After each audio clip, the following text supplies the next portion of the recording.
ఎవరన్నా కానీ నాకు న్యాయం చెప్పేటట్టుకుంటే ఎవరి దగ్గరకన్నా వచ్చి నేను మాట్లాడతా, నాకు న్యాయం చేస్తామని చెప్పండి అని కోరడం జరుగుతుంది.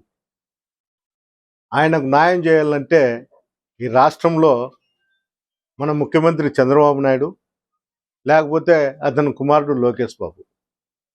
ఎందుకంటే ప్రతిసారి అతను నాకు 100 కేసులు ఉన్నాయి, ఎన్ని కేసులు ఉన్నాయి అని చెప్పడం జరుగుతుంది. ఆ 100 కేసులు కానీ 50 కేసులు కానీ ముఖ్యంగా చంద్రబాబు నాయుడు లోకేష్ ఆలోచన చేయాల. వాళ్ళకు సంబంధించిన అధికారులతో వాళ్ళ ఎఫ్ఐఆర్లన్నీ తెప్పించి, ఏంటివే ప్రభాకర్ రెడ్డి మీద ఇన్ని కేసులు ఉన్నాయని చెప్తున్నాడు, దీన్ని ఏదో ఒకటి మనం పరిష్కారం చేస్తాము, ఆయనకు న్యాయం చేస్తామని చెప్పి చంద్రబాబు నాయుడు లోకేష్ దీనిపైన ఖచ్చితంగా నిర్ణయం తీసుకోవాలా. అది ఒక విధంగా నేను కూడా ఈ విషయంలో ఆయనకు మద్దతు తెలుపుతా. ప్రభాకర్ రెడ్డికి ఎందుకు తెలుపుతా అంటే, అతను చేసిన క్రైమ్ ఏదంటే BS3 BS4 అనే వెహికల్ సుప్రీంకోర్టు గైడ్లైన్స్ ప్రకారము స్క్రాప్ వెహికల్స్. అశోక్ లైలాండ్ వాళ్ళు కూడా స్క్రాప్ వెహికల్స్ కిందనే అతనికి ఇచ్చినాడు. ఫేక్ రిజిస్ట్రేషన్లు, ఫేక్ ఇన్సూరెన్స్లు అన్నీ చేసి ఆ కేసుల్లో ఇన్వాల్వ్ చేసినారు. అంటే ప్రభాకర్ రెడ్డి ఉద్దేశం ఏమంటే, మేము అధికారంలో ఉన్నాము, దానికి సంబంధించిన అధికారులందరినీ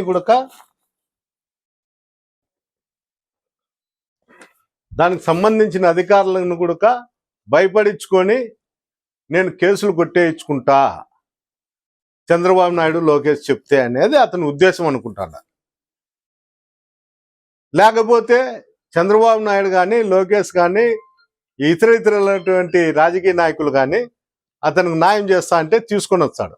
అతను అడుగుతా ఉండేది ఏమంటే, నేను చేసిండేది తప్పు, స్క్రాప్ వెహికల్ అనేటివి నేను బజార్లో తిప్పకూడదు రోడ్ల మీద, అందువల్ల దయచేసి ఇది బెరీనా ట్రైల్కి తీసుకొచ్చి నన్ను లోపల పెడితే మీరు నా కుటుంబానికి నాకు న్యాయం చేసిన వాళ్ళు అవుతారనేదే అతని ఉద్దేశం.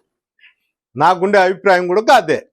అంటే ఒక దొంగ వచ్చి నేను ఫలానా ఇంట్లో దొంగతనం చేసిన, ఆ దొంగతనం చేసిన దానికి నేను పశ్చాత్తాపడి ఒప్పుకుంటాండా, మీరే జడ్జి గారు, మీరే న్యాయం చేయండి అని చెప్పి అడగడం లాంటిది. అలాంటిదే ఈరోజు ప్రభాకర్ రెడ్డి కూడా వాళ్ళ అధినేత అయినటువంటి చంద్రబాబు నాయుడిని, లోకేష్ను కూడా అడుగుతాడు, నేను తప్పు చేసిన, దీంట్లో మీరు న్యాయం చేస్తే అందరూ ప్రజలకు మీరు ఒక మెసేజ్ పంపించిన వాళ్ళు అవుతారనేది అతని ఉద్దేశం అనుకుంటున్నారు. లేకపోతే అతని మీద ఏం పార్టీ కోసమో, పార్టీ కార్యకర్తల కోసమో, లేకపోతే ఎవరన్నా ఇబ్బందికరమైన పరిస్థితుల్లో వాళ్ళ పార్టీలో ఇబ్బందులు పడుతుంటే వాళ్ళ కోసం ఫైట్ చేసి కేసులు పెట్టింటే అతను చంద్రబాబు నాయుడును, లోకేష్ను, ఇతర రాజకీయ నాయకులను అడగల. అతను చేసిండేదే క్రైమ్. ఈ క్రైమ్ చేసి ఈరోజు మళ్ళా నాకు న్యాయం జరగల్లా, ఎవరి దగ్గరికన్నా పోతా అని చెప్తాడు. రెండోది, మాకు సంబంధించినటువంటి ఎక్స్ఎమ్మెల్యేల దగ్గరికి అందరికీ తాడిపత్రి ఎక్స్ఎమ్మెల్యే అన్యాయం చేసినాడని చెప్పి ఇంత బుక్కులు తీసుకొని పోయి తిరుగుతాడు అందరిళ్ళ కాడికి. అయ్యా ప్రభాకర్ రెడ్డి గారు, నేను తప్పు చేసింటే నీకు ధైర్యం ఉంటే కోర్టుకుండా కానీ నీకు సంబంధించినటువంటి పోలీస్ అధికారుల దగ్గరికి పోయి నా మీద కేసు పెట్టండి, నేను ఒప్పుకుంటా నేను తప్పు చేసింటే అయ్యా అని. నేను ఎలాంటి తప్పు చేయలేదని వాళ్ళ అధికారులకు తెలుసు, వాళ్ళ పార్టీ వాళ్ళకు తెలుసు, అందరికీ తెలుసు. పబ్లిక్ను మోసం చేసే దానికోసం మాత్రమే ఇలాంటివన్నీ జిమ్మిక్కులు చేస్తా అంటాడు. చెప్పిందే చెప్పి ప్రజలు నమ్మించాలనే ఆలోచనలో అతని ఆలోచన. ఇంకోటి, అతను నా మీద ఆరోపణ చేస్తున్నాడు, నా భార్యను తిట్టినాడు అని. ఇది నేను రెండోసారి కూడా మీకు చెప్తాను మీడియా రూపకంగా.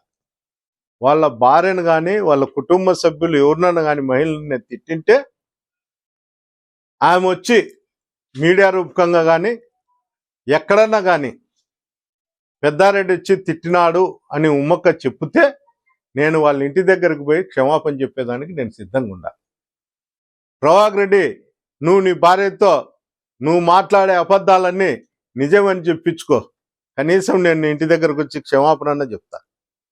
ఎందుకు ఆ బుద్ధి లేని మాటలు, ఆడోళ్ళను రాజకీయాల్లో లాగేది, ఇవన్నీ చేసేది. కనీసం ఆలోచన కూడా లేదు. చంద్రబాబు రీకాల్ పెడితే మా కోడలను మీటింగ్ పంపిస్తే అక్కడ పోలీస్ అధికారులు కూడా అడ్డుకొని ఆమె స్పీచ్ అయిపోతానే తిరిగి పంపించడం జరుగుతుంది. అంటే నీలాంటి నీచమైన సంస్కృతి నాకు లేదు. నేను ఎంతసేపు ఉన్నా నాకు తెలిసిండేది, నాకు ఏది మాట్లాడాలనుకుంటే అది మాట్లాడతా తప్ప నీ మాదిరి అబద్ధాలు అన్నీ చెప్తూ దాన్ని నిజం చేసేదానికి ప్రయత్నం చేసే మనస్తత్వం నాకు కాదు. రెండోది, ఈ మధ్య కాలంలో జిల్లా అధికారి అయినటువంటి డిపిఓ గారిని ఏదో లేఅవుట్ల విషయంలో ఒక అప్లికేషన్ ఇచ్చి 2-3 దానిపైన నువ్వు చేయాలా అనేది అతని అభియోగం. 1-2 చేసే బదులు తాడిపత్రి లేఅవుట్ల మీద అన్నిటి మీద కూడా గత ప్రభుత్వంలో చేసిండేటివి కావచ్చు, ఇప్పుడు చేసిండేటివి కావచ్చు, అన్నిటిపైన కూడా లేఅవుట్లు ఉన్నాయా లేదా, పర్మిషన్లు ఉన్నాయా లేదా అని కలెక్టర్ గారికి నువ్వు అర్జీ ఇయ్యి. నేను కూడా ప్రతిపక్షంగా గ్రీవెన్స్లో ఒక అర్జీ ఇస్తా. అన్ని దానిపైన ఎంక్వైరీ జరిపింది. వంకలు సాగిండేటివి, ఇంకోటి వితౌట్ లేఅవుట్లవి అన్ని దాని మీద అయిపోయింది. నువ్వు అధికారులను బ్లాక్మెయిల్ చేసి నీ అవసరాల కోసము, నీ ఇబ్బందులు తీర్చుకునే దానికోసము, నీ గుడ్విల్ల కోసము నువ్వు ఈ విధంగా చేసి ఐఏఎస్లను, గ్రూప్ 1 అధికారులను, కింద అధికారులను భయపడించుకుంటూ చేయడం అనేది చాలా నీచమైన సంస్కృతి. నువ్వు రాజకీయాల్లో సీనియర్గా ఉండవు, ఒకసారి ఎక్స్ఎమ్మెల్యేవి, నువ్వు 2-3 సార్లు చైర్మన్ ఉండి నీకు ఆలోచన శక్తి వయసు పెరిగే కొద్దీ తగ్గిందేమో. ఎవరినెవరిని ఆలోచన చేసి ఏది మనం మాట్లాడితే మంచిదో చెడ్డదో ఒకసారి ఆలోచన చేయి. అంతెందుకు, నిన్న లేక మొన్న 3-4 రోజుల కిందట ఒక ఐపీఎస్ అధికారి తాడిపత్రి డిఎస్పి గారిని,